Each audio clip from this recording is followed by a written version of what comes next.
Hello everyone, my name is Aeshwarya Sisodia. I am a senior associate at Hammurabi Solomon Partners.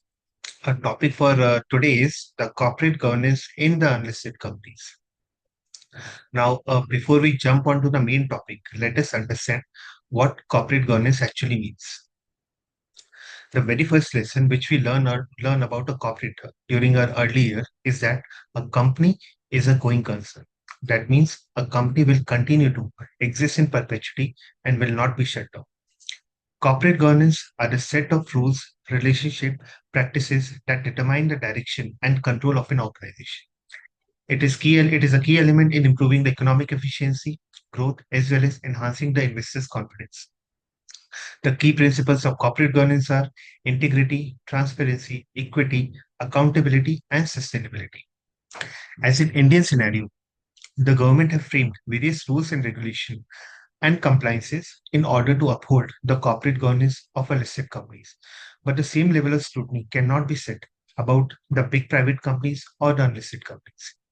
Recently, the Ministry of Commerce and Industries released a press note marking the ninth anniversary of the Startup India.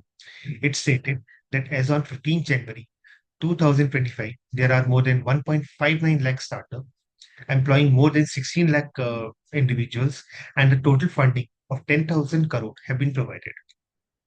Out of these many startups, there are more than 117 unicorn startups whose valuation have crossed more than $1 billion. Valuation of some of these big startups is even more than some of the very well-known private public companies.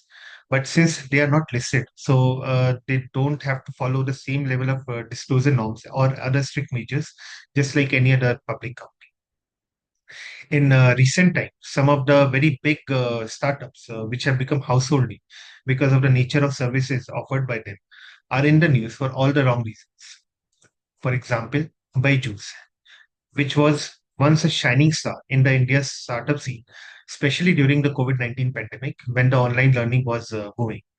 It focused on the rapid expansion through acquisition and the heavy marketing, which led to the financial losses, causing a severe drop in its valuation from earlier $22 billion to as low as $1 billion. Further, the legal disputes over the non-payment of loan, insolvency proceedings, and the delay in filing of annual returns and the financial reporting with the MCA has further worsened the investors' confidence. Similarly, the case of BharatPay, which is a fintech company founded in the year 2018, it became one of India's leading payment platform, but it has been involved in a serious legal battle with the co-founder and his family members.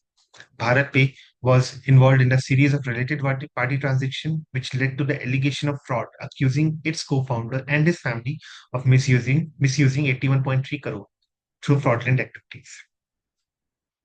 Although similar type of non-compliances have also been seen in other startups like Zomato and Go Mechanic, etc. Despite all these cases where more than one startup is failing, there's a very limited steps which have been taken by the government ensuring the compliances by the unlisted companies. Even the SEBI, in its annual report, stated that while the listed companies are subject to the comprehensive disclosure requirement, but the same level of disclosure requirement are not applicable on the unlisted companies. Some of the rules and regulations which are applicable on the unlisted companies are, for example, Rule 9 of the company's appointment and remuneration of managerial personal rules, which was amended recently to include every company, including the unlisted companies, which have outstanding loan or borrowing of more than 100 crore, as on the last day of the audited financial statement, are required to undertake the secretarial audit by a practicing company secretary and submit its report in the form MR3. Similarly, companies' prospectus and allotment of securities, which was amended recently, directing that every private company other than the small private companies must issue and hold the shares in dematerialized form only. Further, it was directed that the key personnel must dematerialize their holding before the issue of any new shares or any buyback. Deadline for carrying out this exercise was extended to June 30, 2025. Further, changes are made in the company's audit and auditors rule and the company's account rule, whereby Companies are directed that the accounting software with audit trail feature should be used for recording any transaction or any changes made thereof.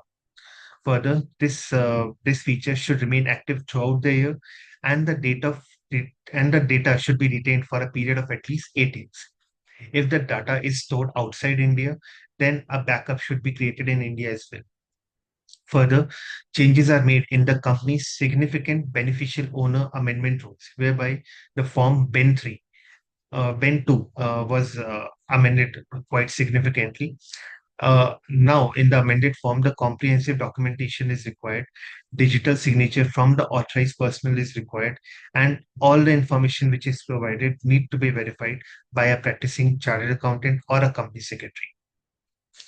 Other than this, changes have been are regularly carried out in the SEBI listing obligation and disclosure requirement regulations. For example, regulation number 24, which talks about the corporate governance requirement with respect to the subsidiary of listed entity. Here, subsidiary includes the unlisted entities as well. In this regulation, appointment of independent director should be there on the board of the subsidiary. Audit committee of the listed company must check the financial statement and the investment carried out by the unlisted company. And the unlisted subsidiary should also submit their board minutes and shall inform the listed entity about any important transaction being undertaken by them.